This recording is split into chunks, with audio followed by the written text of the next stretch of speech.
Today's date is August the 12th. The year is 2011. Time in is 4:15 p.m. I'm reading from my business law book.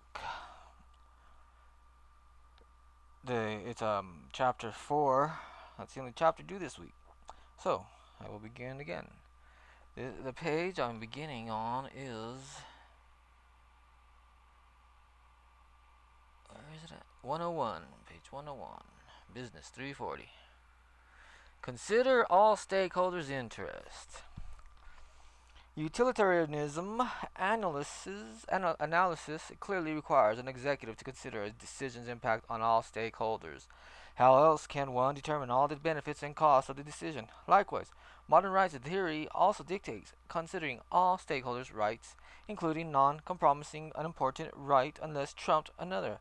Kant's categorical imperative also mandates a concern for others by requiring one to act as one would require others to act.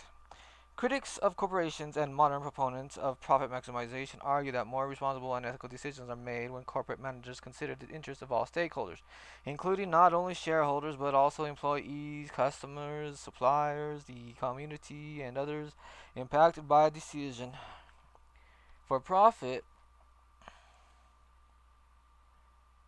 maximizers, the wisdom of considering all stakeholders is apparent because ignoring the interests of any stakeholders may negatively affect profits. For example, decision may impact a firm's ability to attract high quality employees, antagonize customers,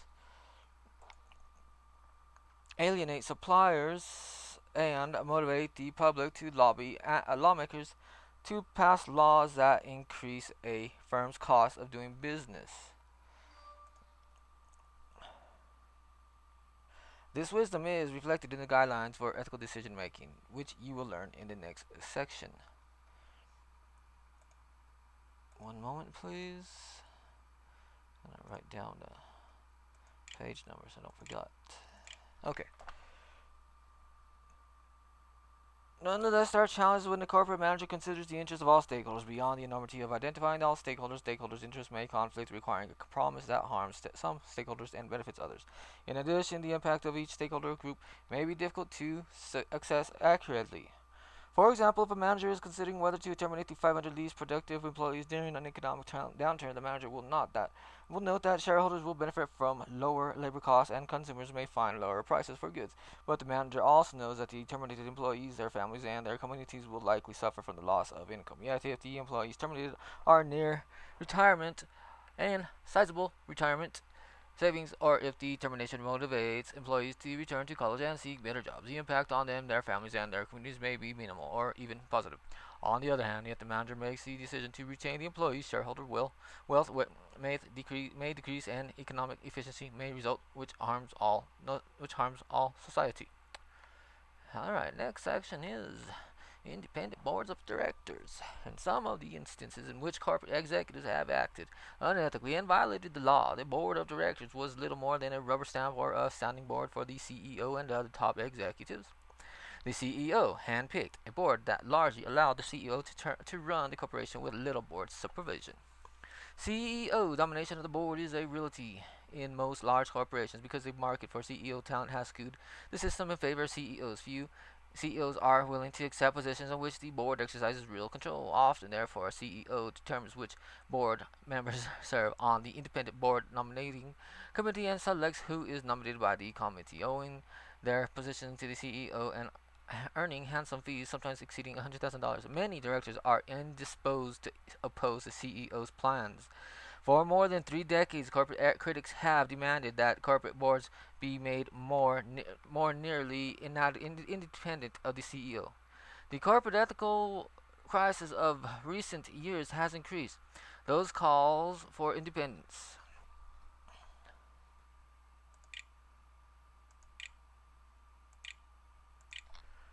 Those call for independence. Where did I leave off? Hmm. I lost my spot. Okay then. The corporate ethical crisis of recent years has increased those calls for independence. The New York Stock Exchange and Nasdaq NASDAQ require companies with security listed on the exchanges to have a majority of directors independent of the company and top management. Their rules also require independent management compensation board nomination and audit committees. The Sarbanes-Oxley Act requires public companies to have board audit committees comprising only independent directors. One criticism of directors' independence rule is the belief that no director can remain independent after joining the board because every director receives compensation for the corporation. From the corporation, there is a concern that an independent director whose compensation is high will side with management to ensure his continuing nomination, election, and receipt of high fees. More extreme proposals of corporate critiques include recommendations that all corporate stakeholders, such as labor, government, environmentalists, and communities, have representation on the board on that, or that special directors or committees be given responsibility over special areas, such as consumer protection and workers' rights. Other critiques argue for contested elections for each board vacancy. Few operations have adopted these recommendations. While honestly motivating these laws and recommendations often fail to produce greater corporate social responsibilities because they ignore the main reason for management's domination of the board: the limited time, information, and resources that directors have. One solution is to give outside directors a full-time staff with powers to acquire information within the corporation. This solution, while providing a check on management, also may produce inefficiency by creating another layer of management in the firm. In addition, some of the recommendations complicate management by making the board less cohesive. Conflicts between stakeholders, representatives, or between inside and outside directors may be difficult to resolve. For example, the board could be divided by disputes between shareholders who want more dividends, consumers who want lower prices, and employees who want higher wages, like me. Okay. Changing the internal management structure. Some corporate critiques argue that the historical shift of corporate powers away from a public corporation's board and shareholders to its manager is irreversible. They recommend, therefore, that the best way to produce responsible corporate behavior is to change the corporation's management structure. The main proponent of this view, Christopher Stone, recommended the creation of offices dedicated to areas such as environmental affairs and workers' rights, higher education requirements for officers in positions like occupational safety, and procedures to ensure that important information inside and outside the corporation is directed to the proper person within the corporation. He also recommended that corporations study certain important issues and create reports of the study before making decisions. These requirements aim to change the process by which corporations make decisions. The object is to improve decision making by raising the competency of decision makers, increasing the amount of relevant information they hold, and enhancing the methodology by which decisions are made. More information held by more competent managers using better tools should produce better decisions. Two of the later sections in this chapter in part reflect these recommendations. The guidelines for ethical decision making require a decision maker to study a decision carefully before making a decision. This includes acquiring all relevant facts, assessing a decision's impact on each stakeholder, and considering the ethics of one's decision from each ethical perspective. In addition, the critical thinking section will help you understand when fallacious thinking interferes with the manager's ability to make good decisions. Eliminate perverse incentives and supervising management. Even if a corporation modifies its internal management structure by improving the decision-making process, there are no guarantees more responsible decisions will result. To the extent unethical corporate behavior results from faulty perception and inadequate facts, a better decision-making process helps. But if a decision-maker is motivated solely to increase short-term profits, irresponsible decisions may follow. When one examines closely recent corporate debacles, three things are clear. The corporate wrongdoers acted in their selfish interests. The corporate reward system encouraged them to act selfishly, illegally, and unethically. The wrongdoers acted without effective supervision. These facts suggest other changes and should be made in the internal management structure. During the high-flying stock market of the 1990s, stock options were the compensation package preferred by high-level corporate executives. Shareholders and boards of directors were more than willing to accommodate them. On one level, stock options seemed to align the interests of executives with those of the corporation and its shareholders. Issued at an exercise price at usually far below the current market price of the stock, stock options have no value until the corporation's stock price exceeds the exercise price of the stock options. Thus, executives are motivated to increase the corporation's profits, which should result in an increase in the stock market's price. In the 1990 stock market, in which some stock prices were doubling yearly, the exercise price of executive stock options was quickly dwarfed by the market price. Executive exercised these stock option buying and then selling stock, and in the process generating profits for a single executive in the 10,000s and hundreds of millions of dollars. Shareholders also benefit from the dramatic increase in the value of their stock. So, what is the problem with stock options? As executives accepted more of their compensation in the form of stock options and become addicted to the lifestyles financed by them. Some executives felt pressure to keep profits soaring to ever higher levels in companies like Enron and WorldCom, which had flawed business models and a suspect accounting practices. Some executives were encouraged to create business deals that had little, if any, economic justification and could be accounted for in ways that kept profits growing in what were essentially pyramid schemes. Once the faulty economics of the deals were understood by prospective partners, no new deals were possible, and the schemes crashed like houses of cards. But until the schemes were discovered, many executives, including some who were part of the fraudulent schemes, pocketed tens of hundreds of millions of dollars in stock option profits. The Sarbanes-Oxley Act attempted to recover fraudulent obtained stock option profits by requiring the CEO and CFO to reimburse the company when the corporation is required to reinstate its financial statement filed with the SEC.